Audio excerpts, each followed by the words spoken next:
나누실 말씀 마태복음 5장 3절입니다.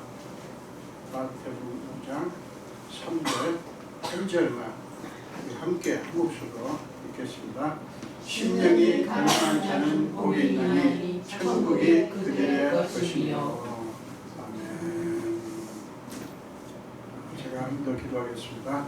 예수님, 오늘도 말씀 전하라고 종을 세우신 주님을 찬양합니다. 주께서 세우셨으니 주께서 종의 입술을 친히 사용하셔서 하나님의 말씀만 온전히 선포되게 해주시고, 그 전에 성령께서 제 입술을 성령에 불러 정결케 하사 하나님의 말씀만 온전히 선포할 수 있게 하여 주옵소서. 감사드렸고 예수 이름으로 기도합니다. 아멘.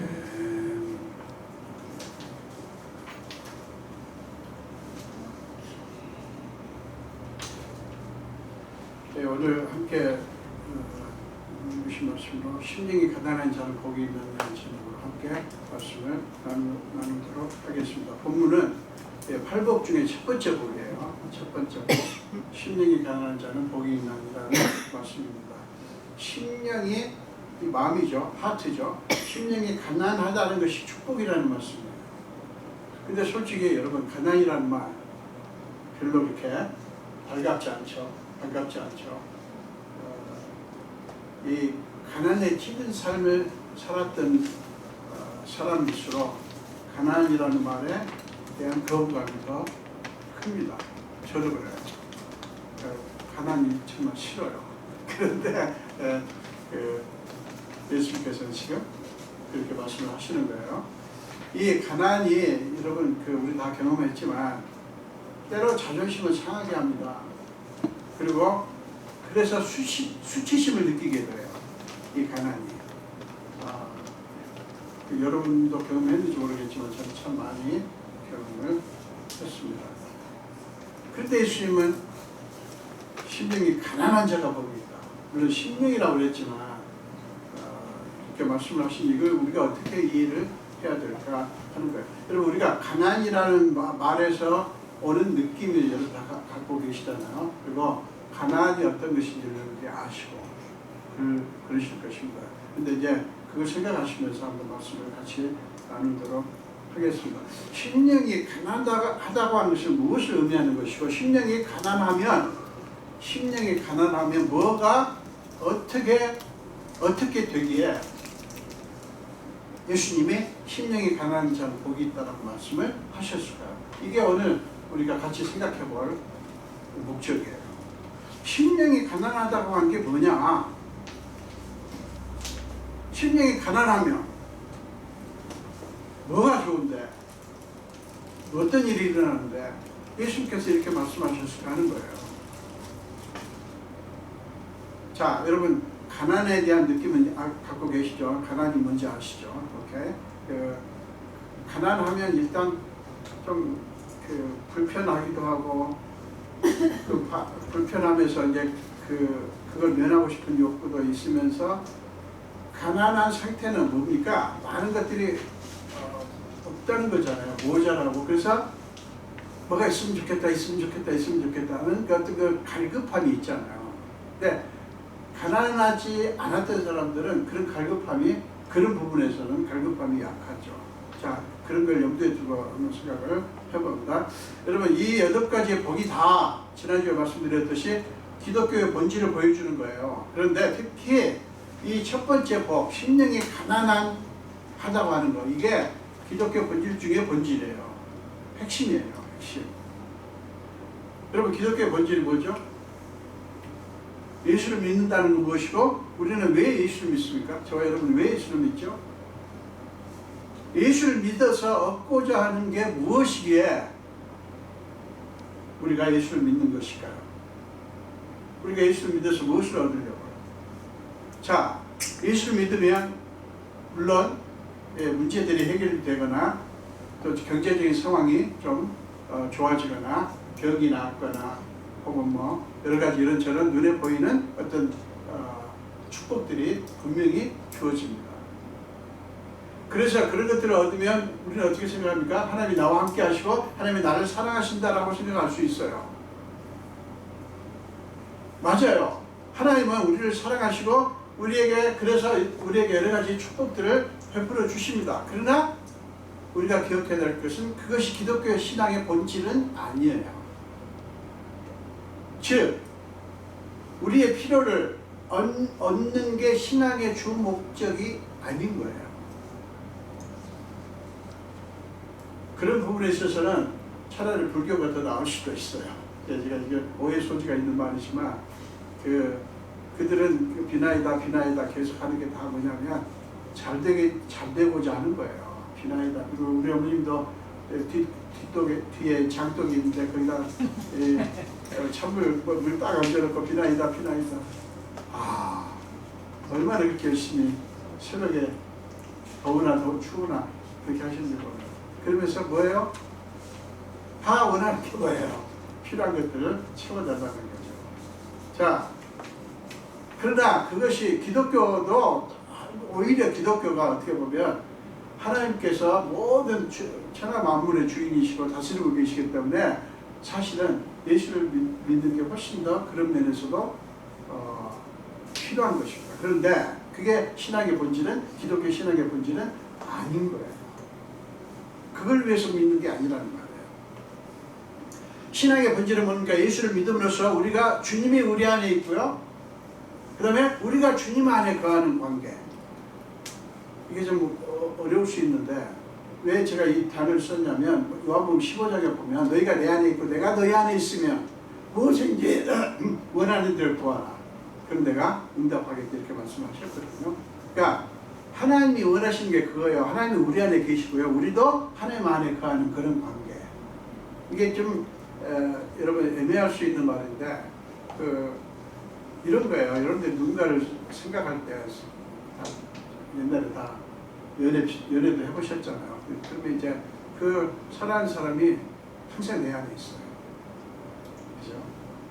무슨 말입니까? 생각이 늘 나요. 잘 늘 나고 아까 분명히 10분 전에 헤어지고 왔는데 또 보고 싶어. 그런 거예요. 그 예수님과의 관계가 하나님이 우리한테 원하는 관계가 예수님이 우리 안에 계시고 우리도 예수님 마음 안에 있는 거예요. 그래서 여러분 이거는 분명합니다. 하나님은 저와 여러분을 품고 계셔요. 마음에 품고 계셔요. 그래서 우리가 하나님 안에 있는가 하는 거 걱정 안 하셔도 돼요. 있어요. 왜냐하면 그분이 우리를 놓지 않기 때문에. 근데 우리 마음속에 주님이 계시니까 이게 문제죠. 이게 중요하죠.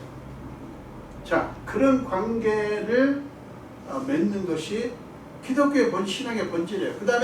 그런 다음에 날마다 주님께 가까워지는 거예요. 가까이 가는 거예요. 더 가까워지는 거예요. 자꾸 친해지는 거예요. 그 다음에 그분을 더 쫓아가는 거예요. 그분의 말씀대로 순종하는 거예요. 그 다음에 그분을 점점 더 닮아가는 거예요. 이게 기독교 신앙의 본질이에요. 이게 우리의 간절한 소원이 되어야 되는 거예요. 오늘 지금 창세기 338장 우리가 불렀습니다만은 이 찬송을 시를 쓰신 그 분이 세라 아담스인데 이분이 시 찬송에 보면 이런 고백을 합니다. 이분이 원래 연극 배우였는데 잘 나가는 배우였는데 영국 사람인데 어느 날 병을 얻어가지고 연극을 더 이상 못하게 됩니다. 그러면서 이 사람이 안 그래도 물론 예수를 믿고 신앙생활을 했지만 그때 자기 인생이 어떤 막다른 골목에 이르면서 하나님께 올인을 하게 됩니다. 그러면서 이제 나가는 교회 목사님이 이제 야곱의 이야기를 이제 설교를 하려고 하는데 그 말을 듣고 이 세라 아담스가 영감을 얻어가지고 작곡한 게 이 338장이랍니다. 여기 보면 이렇게 세라 아담스의 고백이에요. 내 주를 가까이 하게 하면 십자가 짐 같은 고생이나 내 일생 소원은 늘 찬송하면서 뭐라고요? 쉽게 더 나가기 원합니다. 내 고생하는 것 옛 야곱이 돌베개 베고 잠 같습니다. 야곱이 형을 속이고 아버지를 속이고 이제 외삼촌 집으로 도망가다가 첫날 밤에 들판에서 돌을 베개하고 잡니다. 지금 그 얘기를 하는 거예요. 그런데 꿈에도 소원이 늘 찬송합니다. 주께도 나가기 원합니다. 이게 세라 아담스의 소원인 거예요. 자기 인생이 어려움을 겪고 나서 그는 하나님 앞에 예수님께 그렇게 마음을 드린 거예요. 여러분, 이 작시자의 고백에 감동을 주는 것은 주께 더 나가기 원합니다라는 그녀의 소원 때문이에요.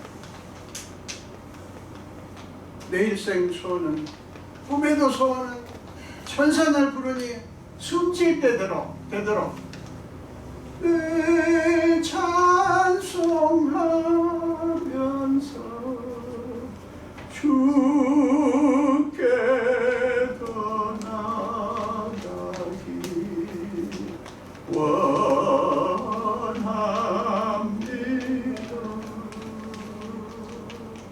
그게 뭐가 됐든 내 일생 소원도 그렇고 꿈에도 소원, 꿈에서 가질 소원도 그렇고 늘 예수님께 더 가까이 나가기를 원한다는 거예요. 자신의 상황이 어떻게 변하든 상관없이 자신의 소원은 주께 더 가까이 나가는 것, 주께 더 나가는 것이라고 고백을 한 것입니다. 이 찬송 작시자에게 간절한 마음을 일으킨, 발동시킨, 간절한 마음을 갖도록 해준 것은 뭐예요? 주께 더 나가는 것이었어요. 이게 이 마음이 있었던 거예요. 주께 더 나가고 싶은 거예요. 그래서 이 찬송을 쓴 거예요. 이처럼 우리가 날마다 주님과 더 가까워지고 날마다 주님을 쫓아가고 더 순종하고 날마다 주님을 더 닮아가고 싶은 소원이 있고, 그 소원이 있고 우리한테 그것을 향해서 여러분의 마음이 간절하다면 여러분의 심령이 가난한 사람이에요. 쉽게 말하면 여러분 심령이 가난한 분들이에요. 전제가 뭡니까? 주님과 가까워지고 싶고 주님을 쫓아가고 싶고 주님을 더 닮아가고 싶은 소원이 있다. 그렇습니다. 여러분, 이게 최고의 복입니다. 최고의 복이에요. 우리 그리스도인들에게 이게 복이에요. 이게 심령이 가난하다는 것은 하나님 앞에서 우리가 얼마나 무능한 죄인인가를 깨닫는 거예요. 그걸 깨닫는 사람은 하나님의 필요를 느낍니다. 그러니까 하나님 없어도 되는 게 아니라 하나님 없으면 나는 아무것도 할 수가 없어. 내 죄는 어떻게 할 수가 없어. 이 간절함이 있는 사람이 하나님을 찾잖아요. 그 하나님의 필요를 느끼는 거예요. 그리고 하나님께 소망을 두고 목마른 사슴이 물을 찾아서 갈급하듯이 하나님을 향해서 우리 마음이 갈급해지는 거예요. 목말라지는 거예요. 그게 심령이 가난하다고 하는 것을 말하는 거예요. 다윗은 시편 40편의 17절에서 이렇게 외칩니다. 시편 40편 7절입니다. 17절입니다. 나는 가난하고 궁핍하오나 주께서는 나를 생각하시오니 주는 나의 도움이시오 나를 건지시는 이시라. 나의 하나님이여 지체하지 마소서. 다윗은 자신이 하나님 앞에서 얼마나 무능한 죄인인가를 깨달은 거예요. 그래서 나는 가난하고 궁핍하다고 한 것입니다. 이게 돈이 없다는 뜻이 아니에요. 이 시를 다윗이 고백할 때는 목동일 때 아주 그렇게 힘들게 살 때가 아니에요. 잘 나갈 때예요.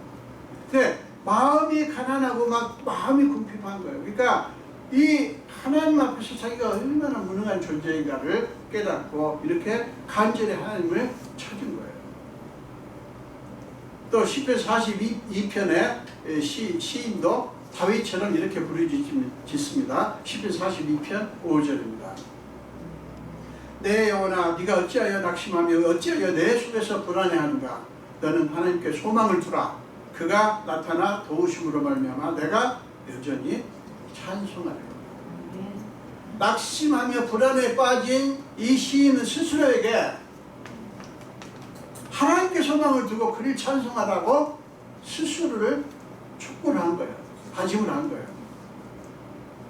여러분, 두 시인 다윗이나 또 이게 시편 42편은 보라자손이 쓴 시인데 이 두 시인의 가난과 궁핍, 낙심과 불안이 그들에게 하나님을 간절히 찾도록 그런 소원을 일으킨 거예요.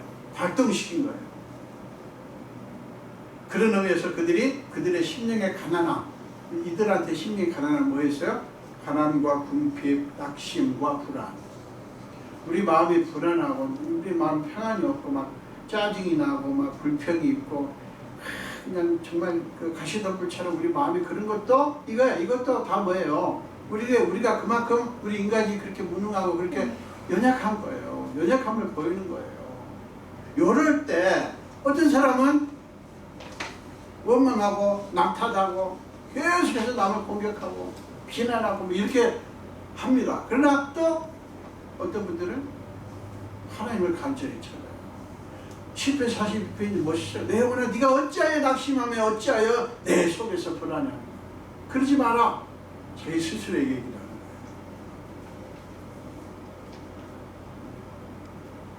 거예요. 여러분 그런 상황이 이 다윗이나 보라자손 이 시편 기자에게 하나님을 찾고 싶은 소원을 일으켰던 거예요. 여러분에게 하나님이 생각나고 하나님을 간절히 찾게 하는 것은 무엇입니까? 어떤 일이 여러분에게 있을 때 하나님을 막 생각나고 하나님께 하는 그런 마음이 생기던가요? 여러분 어떤 상황이 됐든 여러분에게 그런 마음을 그런 소원을 일으킨다면 여러분에게 있는 그 앞에 있는 그 조건 이거 복된 거예요. 많은 분들이 이렇게 고백합니다. 잘 먹고 잘 살 때는 하나님이 필요가 없다니 사업이 망하고 나니까 예수님밖에 없다는 것을 깨달았다. 이렇게 말하는 분들이 꽤 많아요. 우리는 그렇게 되기 전에 해야죠. 하나님 찾아야죠. 뭐하러 그렇게 다 망하고 병들고 막 엉망이 된 다음에 하나님을 찾아요. 근데 이제 그럴 때가 있다. 그럴 경우가 있다는 거예요. 자, 심령의 가난함. 그러니까 심령에 뭔가 좀 맞닿지가 않고 뭔가 좀 그냥 흡족하지가 않고 뭐 이런 게 하나님을 찾고 싶은 소원을 일으킨다면 여러분 우리는 그게 왜 나한테 주어졌는가 불평하지 않아야 되는 것이죠. 사랑하는 여러분, 심령이 가난한 상태에 있는 것은요 하나님의 은혜로 가는 지름길이에요. 심령이 가난한 것은 하나님의 은혜를 향한 지름길이라고요. 왜냐하면 심령이 가난한 사람은 오직 하나님께 소망을 두고 소망이 있음을 깨닫고요 하나님을 간절히 찾기 때문에 그렇습니다. 자기 자신을 의지할 만한 것들이 아주 많은 사람일수록 하나님 찾지 않습니다. 자기 자신을 의지할 만한 것이 나한테 너무 많아. 돈이면 돈, 건강이면 건강, 자녀들이면 자녀들, 모든 게 그냥 너무 잘 돌아가고 있어. 잘 되고 있어요. 자, 그러면 하나님을 찾는 분도 있어요. 그럼에도 불구하고 나 이거 있지만 불편함이 없이 있지만 그래도 난 하나님이 필요합니다라고 하는 분들이 정말 복된 분들이죠. 우리 그렇게 돼야 되겠죠. 그래서 자, 자기 자신을 의지할 만한 것이 있는 사람들, 그래서 하나님을 가능한 어지간해서 찾지 않아요. 하나님을 찾을 필요가 없기 때문에 그래요. 하나님의 도움이 필요가 없는 거예요. 그래서 하나님을 찾지 않아요. 근데 여러분, 그것이 정말 복일까요? 하나님을 찾을 필요가 없는 게 정말 축복일까요? 하나님 필요 없어. 하나님 없어도 잘 돼 모든 게. 아무 문제 없어. 걱정도 없고 불안도 없고 기쁨도 넘치고 감사도 넘치고 하나님 없이도 예수 안 믿어도 뭐 교회 안 다녀도 뭐 아쉬운 게 없어. 그래서 교회를 안 다녀. 예수 안 믿어. 그게 복이냐고. 여러분 살다 보면요 우리는 그동안 우리를 받쳐주었던 추춧돌 같은 것들이 무너지는 경험을 할 때가 있어요. 여러분 그런 일들이 있으신 분들한테는 제가 참 죄송합니다. 정말 생각하고 싶지도 않은 그런 아픔들이 어떤 분들에게는 있어요. 그러나 여러분 영적으로 보면요, 그렇게 된 것이 실상은 하나님의 은혜의 길을 가로막고 있던 장애물들이 무너지고 벗겨지고 비워지는 것을 말합니다. 실상은 믿음의 눈으로 볼 때 그래요. 그것은 외부적으로 주어진 심령의 가난함이에요. 외부적으로 들어온, 강제로 들어온 심령의 가난함이에요. 근데 영적으로 지혜로운 사람은요, 심령의 가난한 그런 상태를 거부하지 않습니다. 기꺼이 받아들입니다. 무엇 때문에요? 내가 예수를 만났기 때문에. 그것과 달리 내부적으로, 즉 자발적으로 심령의 가난함을 선택하는 사람들도 있습니다. 자발적으로. 근데 사도 바울이 그런 사람이었어요. 사도 바울은 빌립보서 3장 7절 그리고 9절 앞부분에서 이렇게 고백합니다. 그러나 무엇이든지 내게 유익하던 것을 내가 그리스도를 위하여 다 해로 여길 뿐더러 또한 모든 것을 해로 여기면 내 주 그리스도 예수를 아는 지식이 가장 보상하기 때문이다. 내가 그를 위하여 모든 것을 잃어버리고 배설물로 여김은 그리스도를 얻고 그 안에서 발견되려 함이니. 이렇게 말씀합니다. 바울은 주님과의 관계를 위해서 자기에게 있는 수많은 자랑할 만한 것들 굉장히 많았어요. 굉장히 그 학식도 굉장히 높았고요. 그다음 집안 배경도 되게 좋았고요. 바울은 요새 말로 하면 미국으로 치면 하버드 대학이나 아이비리그 졸업생이고요. 한국으로 치면 서울대 이런 최고의 어떤 학벌을 가진 사람이에요. 그리고 그가 유대교에 있을 때 예수를 믿기 전에 그에게는 아쉬운 게 없었어요. 근데 바울이 나중에 예수를 만나고 나서 이렇게 고백하는 거예요. 내가 무엇인지 내게 유익하던 것을 내가 그리스도를 위하여 다 해로 여긴다. 그러면서 심지어는 배설물로 여긴다까지 고백을 합니다. 왜 그랬을까요? 그런 것들이, 그 모든 것들이 예수님과의 관계를 방해한다고 믿었기 때문이에요. 그런 의미에서 바울은 심령이 가난한 사람이었어요. 여러분, 심령이 가난한 사람은 무엇이 예수님과의 관계를 방해하는가에 관심을 갖고 그것을 발견하면 그것을 찾아내면 고치려고 애를 쓰는 사람이에요. 무엇이 나로 하여금 예수님께 더 가까이 가게 하지 못하는가? 무엇이 나로 하여금 예수님을 더 사랑하지 못하게 하는가? 요거를 생각한다고요. 심령이 가난한 사람은. 거기에 관심을 둬요. 여러분, 우리 모두에게 심령의 가난함에 대한 소원이 있기를 축원합니다. 왜 심령이 가난해야 된다고요? 예수님께 더 가까이 가게 해주기 때문에. 그거 아니면 의미가 없어요.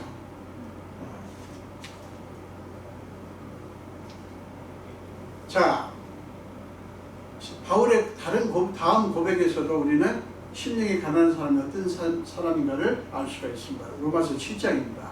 로마서 7장 21절에서 24절을 보겠습니다.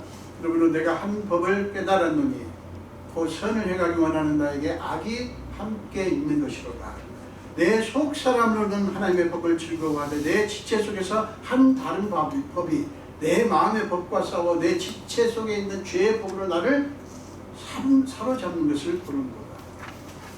그래서 마지막 절 보세요. 오호라 나는 곤고한 사람이로다. 이 사망의 몸에서 누가 나를 건져내려. 이게 뭐냐면 이런 거예요. 오호라 나는 곤고한 사람이로다. 이게 엄청난 한식입니다. 한식이에요. 아 진짜 미치겠네 이런 거. 쉽게 말하면.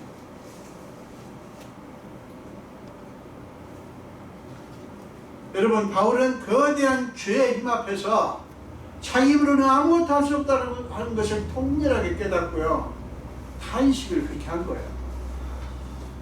이게 심령이 가난한 사람의 모습이에요. 여러분에게 이런 탄식이 있나요? 하나님의 뜻은 알겠는데 그대로 사라지지 않는 자신을 여러분 혹시 보십니까? 하나님 뜻은 알겠어. 그런데 그대로 안 사라져. 못 사라져. 그렇게 행할 수 있는 힘이 나한테 없다고 하는 것을, 그런 무력감을 느끼면서 여러분들이 주여 나는 왜 이래요? 라고 느끼신 적이 있습니까? 제가 다음 주에 애통하는 자는 복이 있나니라고 할 때 다시 한 번 더 말씀드리겠습니다. 사랑하는 여러분, 여러분이 그런 탄식이 있고 그런 고통을 느낀다면 여러분은 가난한 심령을 가진 사람입니다. 여러분, 가난한 심령은 계속해서 하나님을 바라보고 싶은 욕구를, 소원을 일으키기 때문에 복인 거예요. 다시 말씀드립니다. 가난한 심령, 따라서 하세요. 가난한 심령은 계속해서 하나님을 바라보고 싶은 소원을 일으키기 때문에 복이다. 그거 잊지 마세요. 우리가 영적인 무력감을 느끼면 그 무력감 때문에 더욱더 하나님을 간절히 찾을 수밖에 없게 되는 상태가 될 때, 그것이 역설적으로 우리를 살게 합니다. 영적인 무력감 때문에 고통을 느낀다고 하는 것은 우리 영이 살아있다는 증거예요. 그런데 여러분, 신자들 중에는 하나님을 향한 간절함도 없고 스스로 만족한 채 더 잘 믿고 싶은 욕구도 없고 하나님의 뜻대로 살고자 하는 열망도 없는 분들이 있습니다. 신자들 중에도 그런 분들이 있어요. 그냥 휴일날 교회 나가면 됐지 그러면 더 이상 더 필요해. 제가 조지아에 있을 때 대구에서 오신 교수님인데 나이가 좀 지긋했어요. 나보다 한 5살 어리신데 신앙이면 주일날 교회 나오면 됐지 뭐가 더 필요해 해요. 이거 이렇게 이런 마음 없어요. 안 씁니다. 난 이거 없습니다. 난 내가 무슨 돈이 없습니까? 뭐가 없습니까? 너무 좋습니다. 그러는 거예요. 당당하게. 그래서 제가 거기다 뭐라고 합니까? 교수님, 그러시지만 예수님을 더 알고 싶은 마음이 없는 거는 교수님 잘못된 거라고 말해요? 그래야 돼? 그렇게 말할 수 없잖아요. 그분이 생각이 나네요.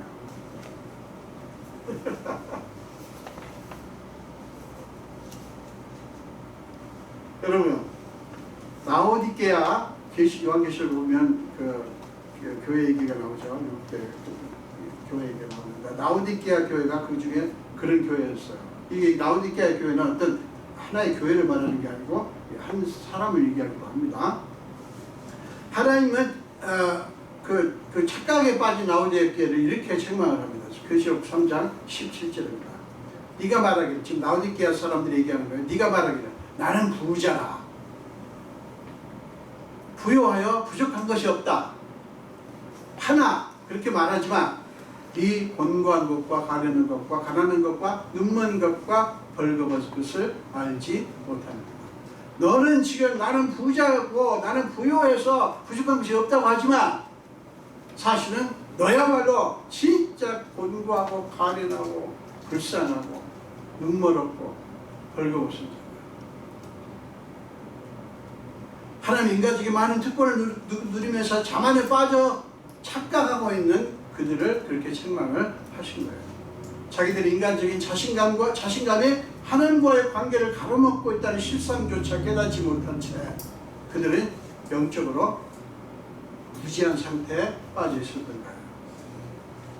하나님은 그들을 향해서 너희야말로 그렇다라고, 그런 존재라고 그들을 오히려 가련하게 책망을 보고 계시고 책망을 하신 거예요.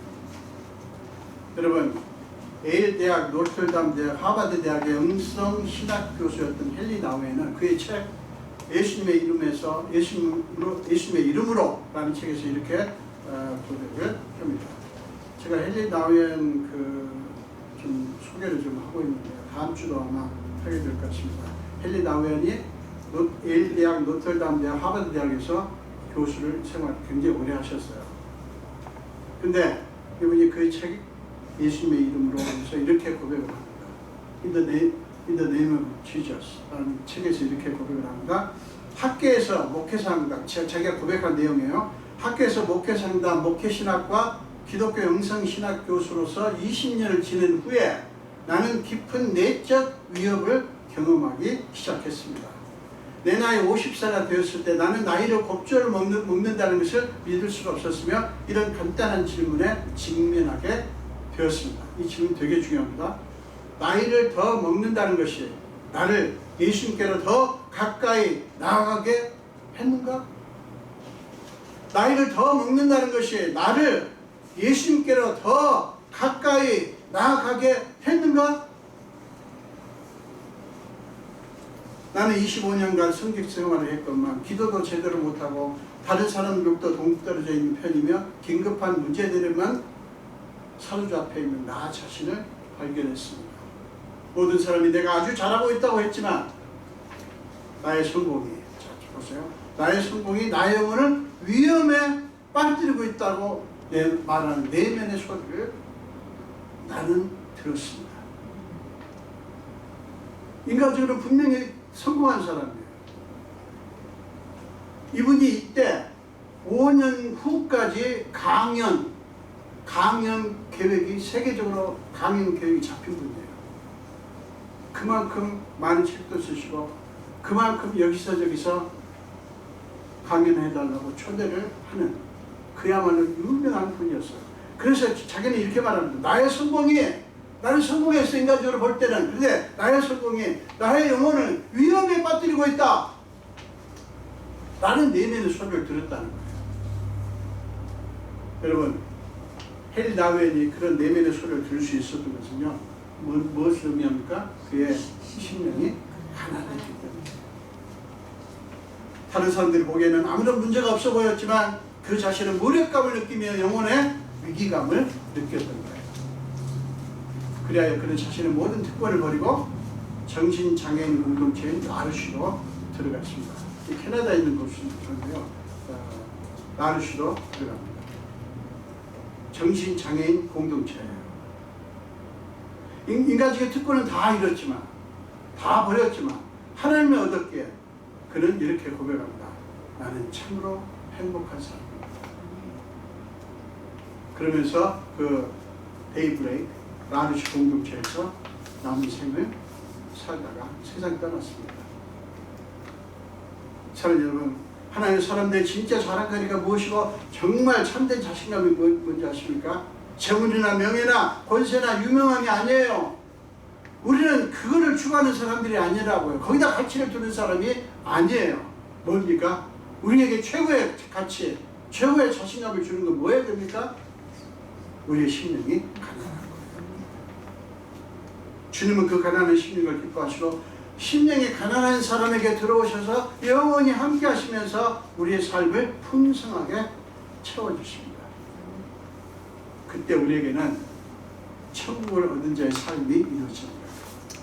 우리 모두에게 저도 그렇고 이 천국의 삶이 이루어지기를 축원합니다. 아멘. 그러면 사랑하는 여러분, 소유에 대한 미련과 집착을 내려놓으시기를 바랍니다. 아멘. 그래야 가난한 심령을 잃지 않을 수가 있어요. 그리고 가난한 심령을 잃지 않아야 우리는 주님 안에, 주님은 우리 안에 거하는 관계, 이게 기독교의 본질이라고 그랬죠? 관계 속에 살 수 있어요. 이것이 천국이 우리의 것이라는 것을 의미합니다.